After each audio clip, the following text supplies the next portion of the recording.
Halo warga sekolah, kembali lagi dengan Capsek Sekolah Horor. Apa kabar kalian semua? Semoga baik-baik saja.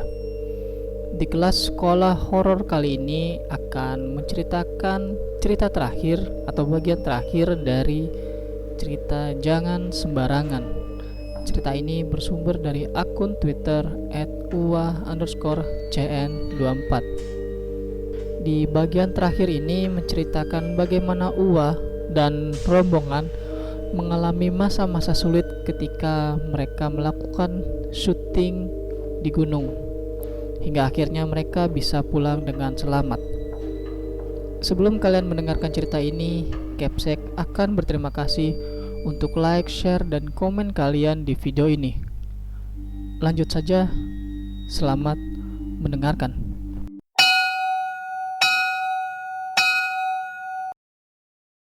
Gua harus mengendalikan badan gua.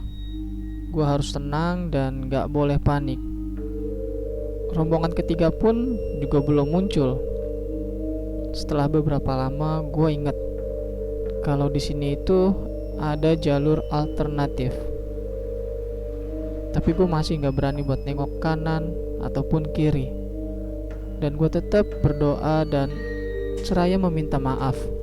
Mungkin ada beberapa gambar yang telah gua ambil secara sembarangan. Gak berapa lama, gua inget air pasti jatuh ke bawah. Dan gua ngeliatin jalur air dan mereka jatuh ke sebelah kiri. Nah, gua yakin sebelah kiri itu adalah jalur alternatif. Di perjalanan udah gak ada lagi tuh pendaki lain. Yang ada hanya rombongan gua. Suasana pun sangat gelap karena pada saat itu memang hujan deras. Dan gue semakin kepikiran dengan si Anton yang masih sakit tipes. Semoga Allah melindungi kita semua.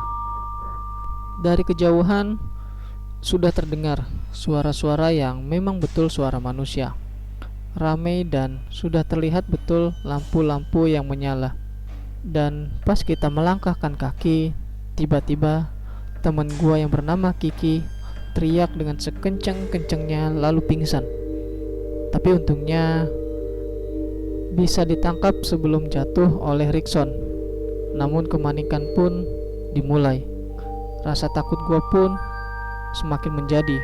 Dan disitu gua sadar kalau kakek-kakek yang tadi ternyata mengikuti. Hujan semakin deras. Langkah kaki pun kami pelankan. Kami berusaha untuk terus berhati-hati dan tetap berdoa dalam hati. Namun di tengah perjalanan, suara teriakan dan tangisan dari Kiki semakin kencang. Dan dia pun memanggil-manggil mamahnya. Tidak berapa lama, kami pun akhirnya sampai di tenda penjual kopi. Kami menumpang berteduh karena Hakim dan Rickson tidak bisa membangun tenda karena hujan yang begitu deras. Gua cuman ngeliatin si Kiki yang sedang dikerumunin. Hingga akhirnya satu persatu rombongan tiga pun sampai juga di kandang badak. Saat gua lagi ngeliatin si Kiki dari luar tenda penjual kopi, si Etika, temen gua, nyamperin gua karena dia paham betul kalau gua itu orangnya sensitif. Etika pun bertanya, "Ada yang ikut ya, Wak?" Gue pun menjawab, "Udah, nggak usah dibahas di sini." Pas lagi ngebahas itu, ada seorang cewek yang ngebantuin si Kiki yang masih nangis dan teriak-teriak. Terus saat dibantuin sama cewek pendaki asal Jakarta itu, ternyata si Kiki kena hipotermia. Jadi kita pun disuruh buat mengganti bajunya yang basah. Tapi sayangnya gak ada tenda satupun yang bisa kita bangun karena hujannya yang begitu deras. Dan banyakan dari kita akhirnya beristirahat di tenda penjual kopi yang memang ukuran tendanya cukup besar. Di dalam tenda, kita berusaha mengembalikan suhu badan Kiki dengan cara tidur bareng. Tapi mata gue tetap gak mau melihat sekitar tenda itu karena kakek yang tadi ngikutin kita dari tanjakan setan masih ada di situ, dan gua nggak ngerti apa maksudnya dia ngikutin kita. Kondisi saat itu emang rame pendaki dan rame yang menetap di situ, baik manusia maupun mereka yang tak kasat mata. Sekitar subuh hujan udah mulai reda, dinginnya masih ada, dan kru yang lain berusaha untuk membuka tenda. Gue pun bangun untuk mengecek semuanya, dan gue mencari Anton yang saat itu nggak ada di tenda penjual kopi. Dan gue pun bertanya kepada pacarnya, "Riksa, di mana Anton?" Riksa pun menjawab, "Dia tidur di tenda bareng tuh sama Rikson dan Hakim." Gue pun bingung, kapan naikin tendanya? Kan semalam hujan deras. Dan Rizka menjawab, "Nggak tahu jam berapa, gue lupa." Dan gue pun menelusuri tenda yang dibangun oleh teman-teman gue itu. Tenda udah dibangun, alhamdulillah. Gue bersyukur, dan sebagian teman-teman udah ada yang bisa pindah ke tenda, namun ada juga beberapa yang masih menetap di tenda penjual kopi. Semoga tidak ada lagi gangguan-gangguan lainnya. Gue pun kembali masuk ke tenda untuk mengistirahatkan tubuh. Hujan kembali mengguyur, dan gue pun memikirkan bagaimana memperbaiki jadwal syuting kita yang anjlok ini. Di dalam tenda, gue berpikir kalau kakek-kakek yang dari tanjakan setan itu udah menghilang. Namun tetap aja dia masih memperlihatkan dirinya. Hujan berhenti sekitar jam 11-an, dan suasana pun kembali normal. Dan sekitar jam 11-an itu kita kembali mempersiapkan strategi kita untuk syuting. Gue lupa bilang kalau di bawah itu ada pendaki yang lagi asik-asik miras. Dan lagi asik-asiknya itu tiba-tiba angin kenceng sampai menghancurkan tenda mereka. Hingga akhirnya gue mengkoordinasikan dengan semua kru. Gue terpaksa harus merubah cerita karena tidak sesuai dengan apa yang gue bayangin.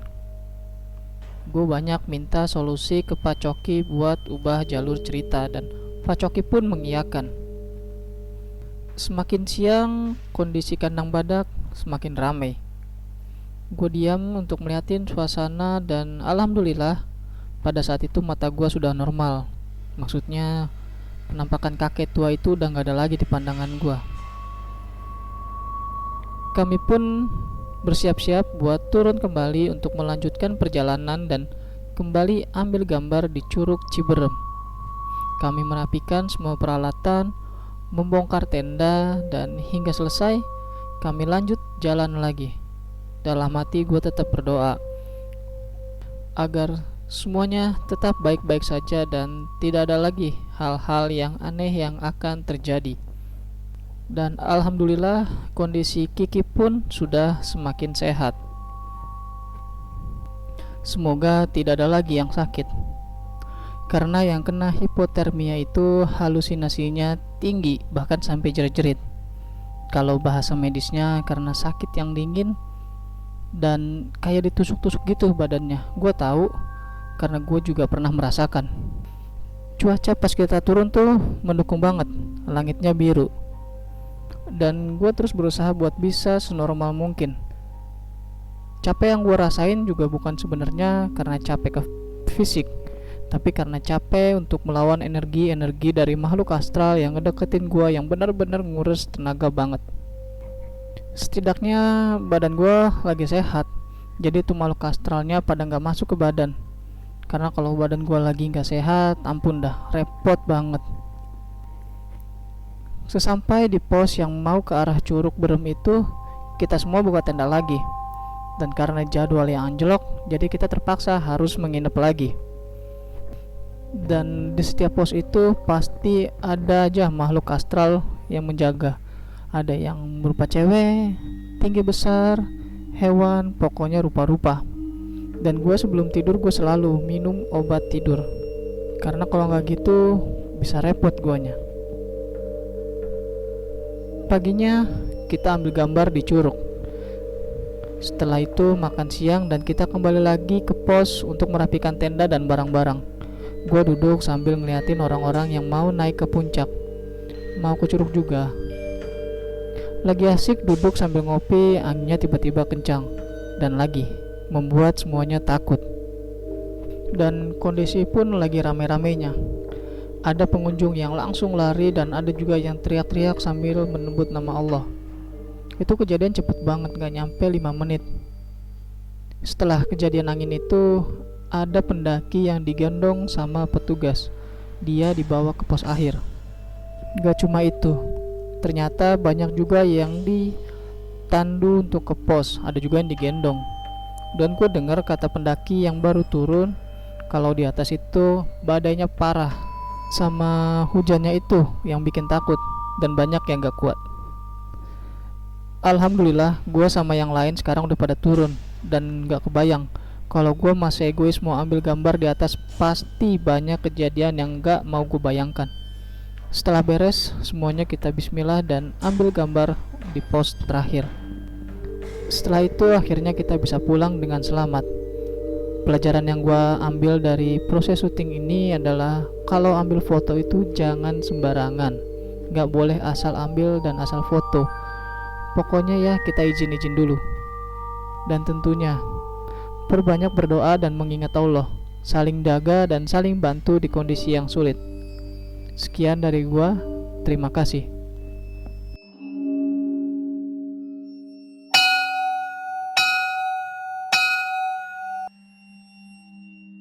Itu dia cerita terakhir mengenai jangan sembarangan. Terima kasih buat kalian warga sekolah yang telah mendengarkan cerita ini, dan terima kasih juga kepada akun Twitter @ua_cn24 yang telah memberikan kami izin untuk membacakan cerita ini. Jangan lupa like dan share video ini agar warga sekolah horor semakin bertambah. Dan sampai jumpa di kelas berikutnya.